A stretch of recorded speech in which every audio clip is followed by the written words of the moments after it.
Take a second to honestly observe the following picture and tell me what this looks like to you.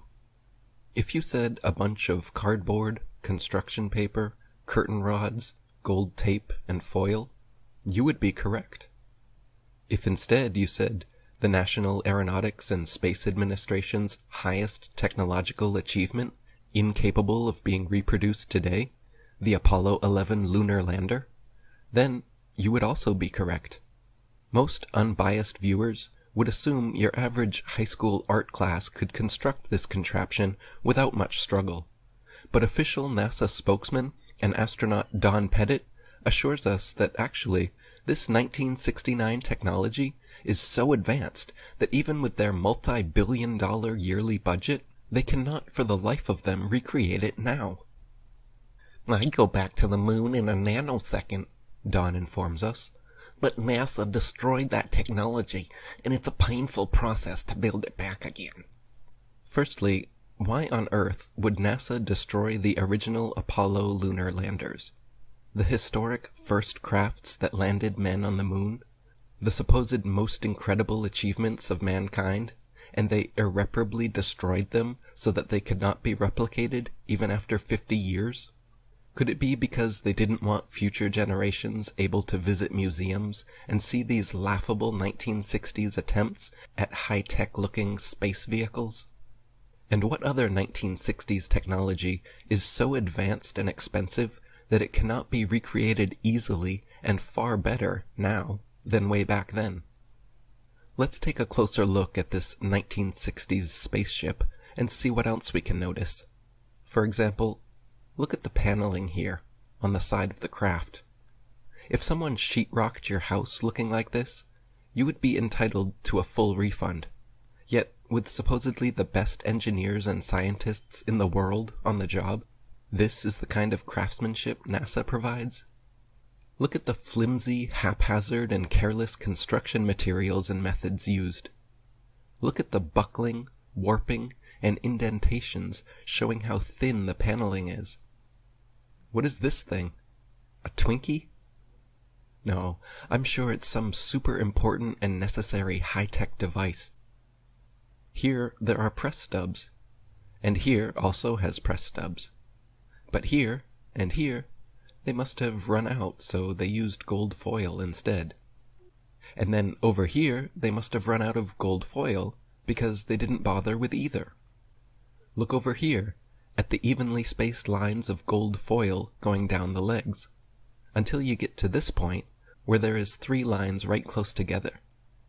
It must be important because it's the connection point to the other crossbars, right? Let's look at another leg. Oh, no. On this one, they are all evenly spaced the whole way down. No 3 lines near the crossbar. Apollo 11 mission controller Harold Loden was quoted saying, "The skin on the crew cabin was very thin, and that was all done because of weight saving. If you really took your finger and poked hard at it, you could poke right through the outer skin of the spacecraft. It was about the thickness of 2 layers of aluminum foil." Project manager Thomas Kelly concurred, noting that the skin, the aluminum alloy skin of the crew compartment, was about 12 1/1000ths of an inch thick, equivalent to about 3 layers of Reynolds wrap that you would use in the kitchen. Apollo astronaut Jim Lovell said, "Whenever I saw a model of the lunar module, it had these rigid sides and looked really strong. Turns out that external portions of the lunar module are actually made up of mylar and cellophane, and it's put together with scotch tape and staples. We had to have pads on the floor, because if you dropped a screwdriver, it would go through the floor." Apollo astronaut Gus Grissom even famously hung a lemon on the lunar lander just weeks before the mission started. The dictionary describes lemon being a word used to describe things, especially automobiles, regarded as unsatisfactory, disappointing, or feeble. The lunar lander was never even once tested on Earth, landing here from any altitude before supposedly going and successfully landing on the moon. There, this pathetic cardboard and tinfoil construction allegedly fell from lunar orbit at 4,000 miles per hour, then used retro thrusters to slow it down and safely landed without a hitch on the lunar surface. When the astronauts did practice in other training vehicles, 3 out of 5 of them crashed, and you can see here how difficult they were to control, even in broad daylight, on Earth, in optimal conditions. The idea that the actual lunar lander was never once tested on Earth, but then made a perfect landing on the moon, is one small step for lying Freemasons, and one giant leap for brainwashed mankind. This is a 7,500-pound thruster. Look how powerful this is, how big, how much dust it kicks up, and the light it creates.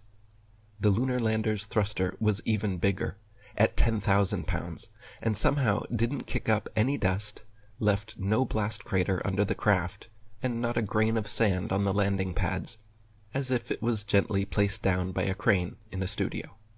Here we see the lunar lander redocking with the command module. This is clearly fake and made with props, models, and footage similar to the Hollywood creations of the day, such as Stanley Kubrick's 2001 Space Odyssey, created in 1968, the year before the first supposed moon landing.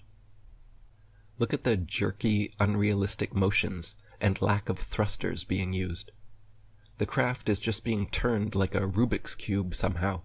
All of this supposedly happening as they both orbit the moon at 4,000 miles per hour. Since many people can't believe this is genuine footage, let me assure you, this is actual, official NASA footage of the Apollo 11 redocking.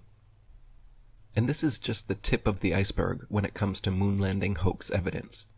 If you still believe man has actually walked on the moon, and rovers are rolling around on Mars, please do me, yourself, and the rest of humanity a favor and watch my following presentation, link in the description box, the NASA Moon and Mars Landing Hoaxes.